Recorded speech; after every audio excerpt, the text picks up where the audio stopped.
Welcome, adventurers! It is I, Lex DM, or Sovereign Silver. And here we are, video number 5. Number 4, where I talked about my frustrations with D&D, and specifically with Hasbro selling the IP to a global gambling game conglomerate, is my best video so far, which is really interesting. And this week really snuck up on me. I've been doing a lot of work on a lot of different things. It was a very scattered week. And as I closed in on my filming deadline, I found that I had a bunch of things that were almost half ready, and I could either totally scramble to get something done or try something new. And since the whole point of this is to learn and experiment, I figured I'd try something new. So I've set a timer. It was set for 30 minutes at the start of recording, and I'm just going to talk at y'all. I'm going to try to talk mostly about TTRPGs. I might talk a little bit about stuff going on, and stuff that I'm thinking about. And yeah, if this is something you find interesting, as always, please let me know. If this is a format you'd like to see irregularly or semi-regularly, I'd be certainly interested in giving that a try. And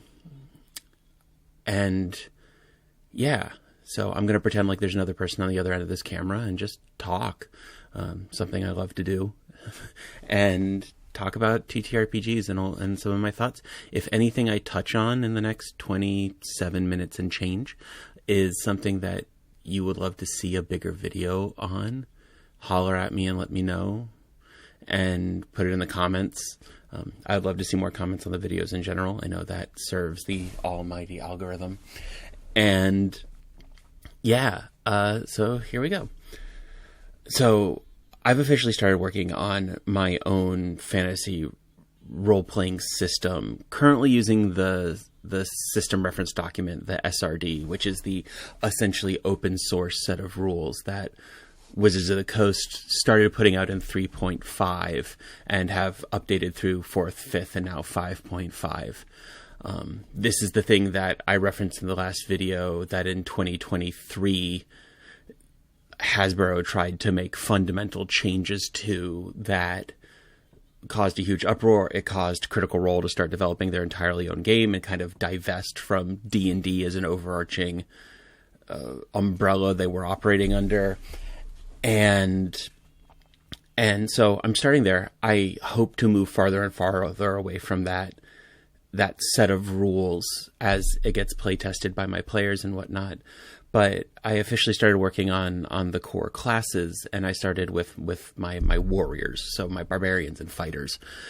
And that got me really thinking, and one of the many scripts that are now in the half state of finishedness that so many ADHD projects sit in, and I hope they don't sit there for too long, was what makes a good and exciting warrior. And as I sat down to really work on this and really think about this, and then sat down to write a script about it, and started looking at the history of the mechanics, and really just thinking about, in media, the warriors that most appeal to me, I came to a couple of big points and things that I feel like a lot of modern RPGs, some of the really big ones, kind of miss, which is that I personally think warriors are best, and I like my warriors best when they are supernatural, not magical. Supernatural / superhumanoid. Not inherently magical. I really like when they use magical tools, and I think magical tool use, magical weapons and magical armor are such an iconic thing, and certainly don't detract from the warriorness. But I for one, don't really love when baseline warriors are magical in an RPG. I think there's something incredibly interesting, incredibly dynamic, and just a little freaking crazy about, Kelgak here, who's a half-orc barbarian and looks at a dragon, a 5-ton, 900-year-old magical super lizard with spells that's smarter than he is and can literally breathe flame so hot it melts steel, and goes, me, the things my body can do, my deep well of supernatural fury, and Bertha, my +2 great axe, are adequate to the task of fighting that monster. And I think that's so fucking cool. And so as I was thinking about this, I really tried to hone in on that idea. And I feel like there are so many great examples of this in so much of media. And it's really interesting to me that in tabletop RPGs, seemingly out of pressure from people who complained that they were boring or who felt like they weren't doing as much, which, sorry, I have a lot of difficulty with that mentality. I think it's a really toxic mentality because it's all about me, when fundamentally a tabletop role-playing game that is meant for more than one player, because there are plenty of fantastic one-player ones out there, and for those it is all about you. But for something like D&D or Warhammer Fantasy or Shadowrun, or obviously Shadowrun bridges that gap between fantasy and sci-fi in its own beautiful, unique way. But I feel like more and more there's this movement towards magical warriors as opposed to supernatural or superhumanoid warriors. And when I think of like one of my favorite and most iconic, which would be, or some of my favorite and most iconic like warriors in like superhero fiction, like Captain America or Daredevil or Green Arrow, they are all capable, because it is ultimately a power fantasy of superhumanoid or superhuman feats of strength, dexterity, flexibility, and constitution. And they actually all also wield what I would qualify as magical tools or artifacts. The shield, the magical walking sticks that turn into whatever they need to for the plot, and Green Arrow and or Hawkeye and their magic quiver of arrows, and bow that does things that bows shouldn't do. But fundamentally, what their power and their abilities to succeed come from within rather than without. And I think that's what makes warriors unique and interesting in a fantasy setting or even in a sci-fi setting. And I think it's a shame to lose that in the interest of more overtly dynamic abilities and or just let's add magic to it. Magic, whether that's the form of key psionics or just straight up magic. So that's something I've been thinking about a lot, and I'm excited to talk about more at some point. And it's been really fun to really dig into as I'm really challenging my own ideas and then trying to turn them into a game. I've designed lots of single classes. I've designed lots of magic items, feats, and spells over the years to fit players' particular needs or in collaboration with players or friends. It is a common occurrence a couple of beers into a party evening to start inventing silly spells with the friends in the backyard, and is always a wonderful time. But like full, not just classes, but archetypal ideas is a new and interesting challenge that I'm really excited to continue with, and I hope to eventually show y'all and work on maybe together. I think like collaborative live stream working could be a fun thing to do at some point. Yeah, that's been going on. That's been taking up a lot of my brain, and certainly contributed to the inability to really lock in and focus this week in particular. I am shocked we made it to week 5 before having to make this kind of video. I assumed it would be week 2. So in that, I'm very proud of myself. So yeah. What else? Played a lot of South of Midnight. Well, not a lot. There's not a lot of game, but I actually really loved it. I thought it was really incredible.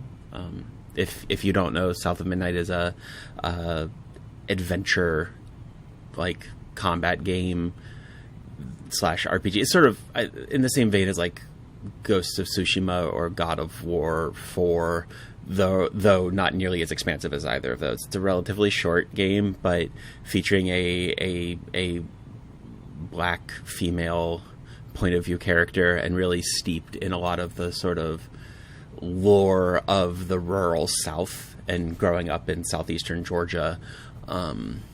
It was really, really cool to get to see a culture that is often maligned and derided really get to shine and given love and attention.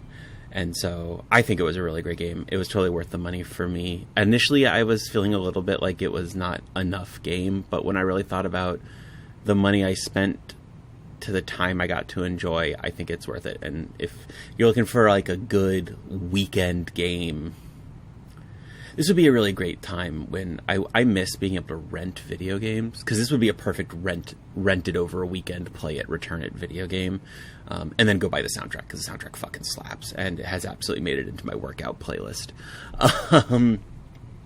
So yeah, that's been really fun. That's taken up a lot of my late nights. I am playing steadily less and less of Marvel Rivals as I realized that I was mostly playing it to keep up with my friends who play it a lot and to hit achievements, but not actually enjoying the actual gameplay itself.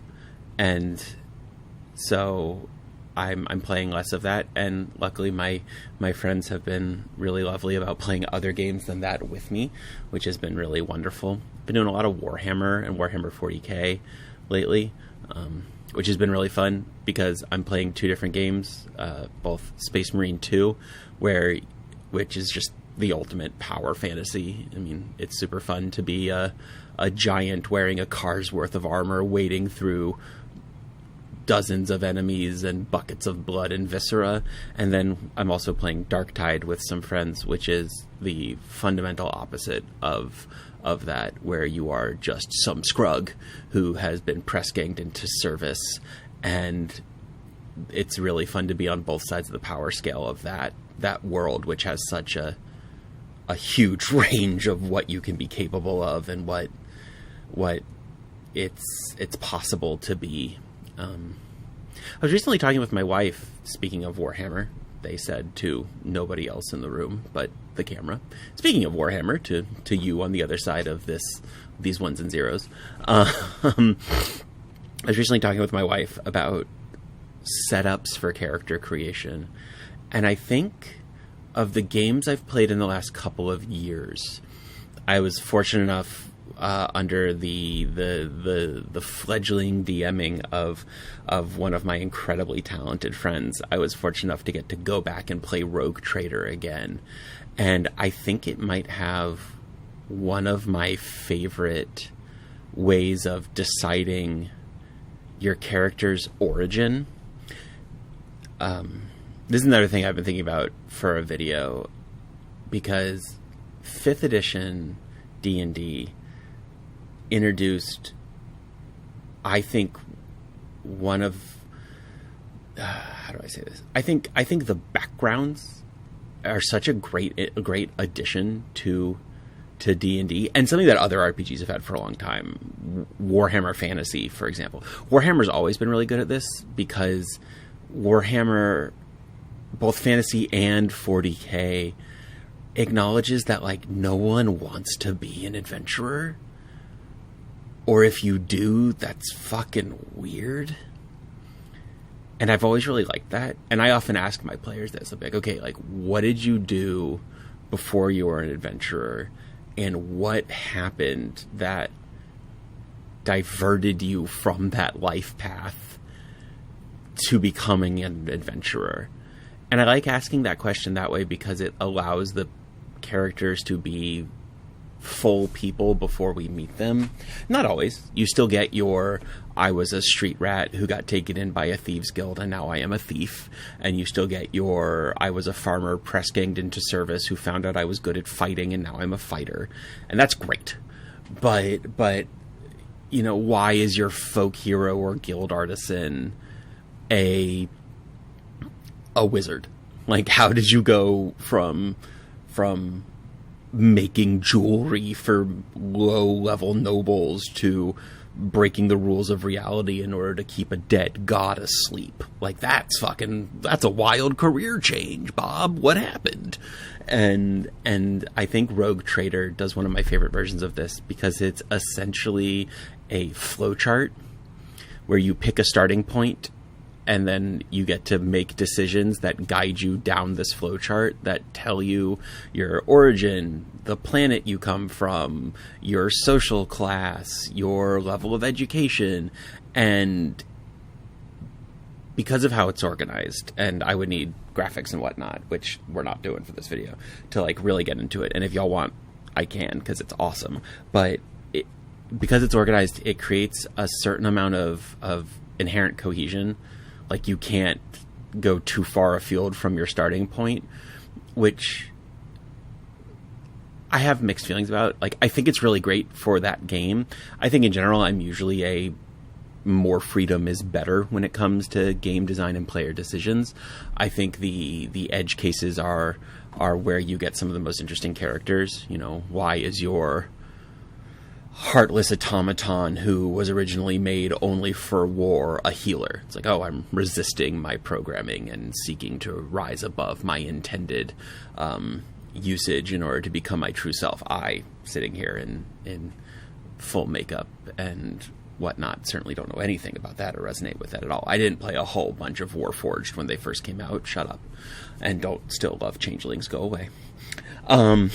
Anyway, so yeah, I've been thinking about that and how to organize character origins and character backgrounds, and both that and these thinking about warriors and why there's this trend in modern RPGs to make warriors magical.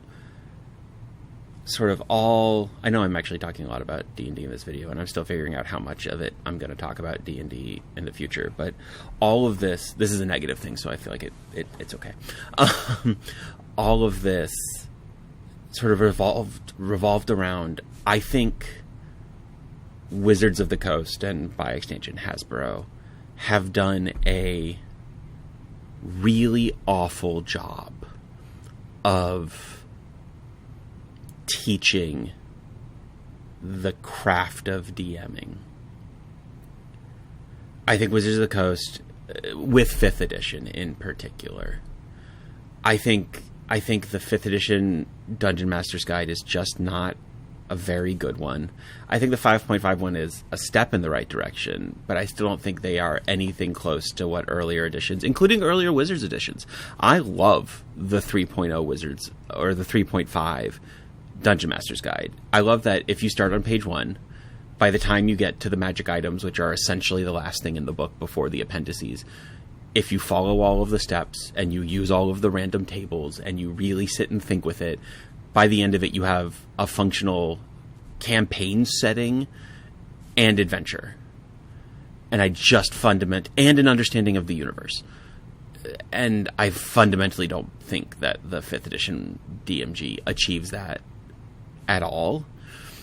And so I feel like this has led to more and more people going to the internet to learn how to be a dungeon master. And as anyone who's ever been on Ask a DM or any D&D Reddit or the hellscape that is X will tell you, it's full of incredibly bad takes pretty consistently. Some of them for jokes, some of them because people don't know what the fuck they're talking about, hiding under the veil of anonymity to give either bad advice or to vent their own bad and wrong opinions. And so I just feel like Wizards of the Coast outsourced teaching how to dungeon master to the largest generation ever of new dungeon masters. And because they didn't do a good job of it, we have a whole host of DMs who either lack certain skills because the modern game maybe deprioritizes them, or who haven't been guided very well I feel like a lot of the feedback of players who have been DM'd by DMs who haven't been taught in a way that's actually productive towards becoming a good DM, and instead is very sort of internet friendly and internet driven, which I know I sound like some dinosaur, but like I feel like in general the internet is more discontent than it is content, and that's a really terrible space to learn in from the collective. That doesn't mean you can't learn great things on the internet. I still use I ask questions all the time on Reddit and often get good feedback, but I have to wade through a lot of bullshit first. And if I didn't have a stronger sense of myself within Dungeons and Dragons, a sense of what I already believe to be true, like and don't like, I could see very easily being led very far astray, and then running bad or boring games. And then Wizards of the Coast comes along and says, hey, what don't you like about our game? It's like, fighter's boring. It's like, okay, why? It's like, well, because all I do is hit things with my sword every turn. It's like, okay, well, you played a fighter, but also like that shouldn't be boring. But instead of going, okay, we'll teach everyone to be better at DMing, we're just going to make fighters have a lot of other abilities to try to pretend like they're not boring. And to be clear, I don't think fighters are boring. I think that that Wizards has failed to teach people how to DM in a way that makes the game good and interesting, and in particular, and it's easier to be excited about a fireball than it is a dude swinging a sword. But if you really think about the fact that that dude is, or gal, or they, them, if that person is swinging a sword, fighting a troll whose arm constantly knits itself back together and is in a desperate struggle for their life and taking wounds that would kill an average person and shrugging them off to continue this pitched battle of might, brawn, and will, that should be really exciting. And the fact that it isn't a game problem, it's a skill issue. Ooh, I don't feel good saying that. I'm realizing that I sound very elitist, and I don't mean to. And I apologize for that. Again, this is just sort of thoughts rattling around in my brain. I think the hobby is at the best it's ever been because there are more people playing it. I think that all of the new DMs are amazing, and I love you. I just wish that Wizards of the Coast had put more effort into teaching people the fundamentals of DMing instead of letting the internet do it, and then doing it after the fact through videos and tweets. And I wish that the core physical crux of the game, the core 3 books, were better and a better resource for new DMs, is really what it boils down to. And I think that created a negative feedback loop that gave us D&D 2024, which, because those videos might never make out, I am deeply disappointed with us almost start to finish. And the fact that they called it D&D 2024. We got 6 minutes left. Maybe I'll just bitch about this for 6 minutes. Who the fuck made that decision to not call it 5.5? Or if we're really honest with ourselves, take another year, really retrofit the game and call it 6th edition. Not that I think the 5th edition rules needed actually nearly as much of an overhaul as they got. I actually think that the core mechanics of 5th edition are the best mechanics Dungeons & Dragons has ever had, and I think the fact that the edition lasted 10 years without a major rule change shows that. And the fact that despite what all of the meme D&D content creators would have you believe, the underlying architecture of D&D 5th edition is incredibly robust and hard to break. I often, because I have a very light background in blacksmithing, I often equate the different editions to different treatments of steel. So, like, 3.5 was razor sharp. It was extremely precise. It would do exactly what you wanted it to do, and there were probably rules for it because there were so many rules, because there were so many books. And so you could find exactly what you wanted to do, even if it was preposterous or game breaking. And so it made the system extremely brittle, like steel that is quenched at way too high a speed, way too high a heat. Yes, it's going to hold a brilliant edge. It's also going to shatter. And that's why 5th edition was a game that, 3.5 was an edition that was really easy to break. And to break sometimes by accident. I saw players accidentally be like, hey, these things feel like they made sense together. And then you write it all out on paper and you're like, uh-oh, I can do way too much by accident. Much less doing it on purpose, which was not very difficult if you had the time to troll through dozens of books. 5th edition, on the other hand, is like actually properly heat-treated steel. It bends without breaking. And I think, yes, any system can be broken under enough tension. And yes, there are weird edge cases that in white room theory crafting, when you're not actually contemplating a character inside of a greater world context, but instead in just like fight monster in room or sleep, you can make things like the coffee addicted warlock that gets infinite spells and shit. But like for actually playing the game as intended, as a slightly simulation-y world game that also happens to be a war game on the micro level, I think 5th edition D&D's architecture is brilliant, and why I'm at least building the bones of my game around it using the SRD, because I really love the underlying architecture. I love the proficiency system. I like the implications of a 6-stat like skill and save system. I just think that Wizards overpromised, under-delivered. I think way more things should be charisma, intelligence, constitution, and strength saves, as opposed to still being dominated by what have been the big three for a long time of fortitude, reflex, and will, or con, dex, and wisdom. And I really wish that, and again, a lot of this comes down to sort of the ultimate authority, the people who made the game, being better about communicating to the people consuming their game. I really wish that they had done a lot more to solidify the ability check skill system, that you're not making a perception check, you're making a wisdom check that is modified by perception.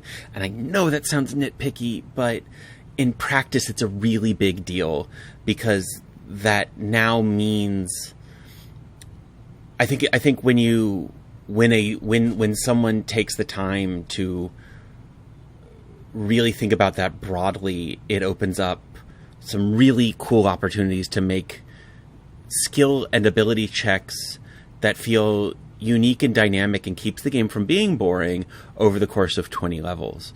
My last game that ran from 1 to 20 took 3 years.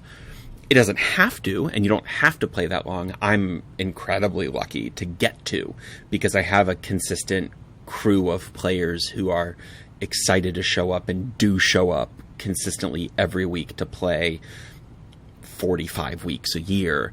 And so we get to play these long games. And so when you have the opportunity to not just make another wisdom medicine check, but one of my favorites from last campaign, which was a strength medicine check to restart someone's heart who had drowned. That, cardiac thump.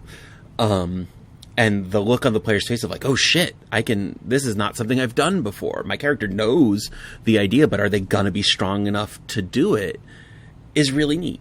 And opens up a lot more opportunities for crossplay. I love this idea of the cleric being like, oh shit, I'm not strong enough to hit him, calling the barbarian over and then using the help action to tell him where to punch, and then having the barbarian punch the drowned wizard in the chest to have him restart his heart. Just sounds fucking hilarious and really interesting.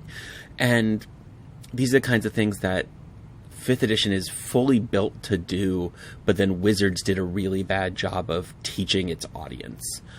And so that's our time. That whizzed by. I don't know if this is going to make any sense. I don't know if people are going to like this or hate this. Again, just to reiterate, because I really didn't like how I came off there at the end of that, or in the middle of that, I fundamentally love how many people play this game, and how you play your game. If it works for you and your table, fuck yeah. I am not here to yuck anyone's yum. D&D itself was invented from a bunch of house rules for a game called Chainmail. Play your game, play it how you like it. As long as you and your players all agree on it and love it, then you are playing the game at the best and highest level. However, I wish that Wizards of the Coast, the company that we have given our money to for this game, did a better job of teaching us teaching new DMs, and myself, when I first got into 5th edition from older editions, the fundamentals of how to use the game to its best ability. And I really feel like they really dropped the ball on that. So yeah, that's it for me. As always, check us out on our various socials, TikTok and YouTube Shorts and Instagram. There are now officially little videos up on there. And I'll see y'all in the future. And next week we'll have something a little less rambly. Thanks for sticking with me or putting this on in the background for the views. I really appreciate it and love you all. And I look forward to seeing y'all next time. So till then, stay safe, stay nerdy, and I will chat with y'all soon. Bye.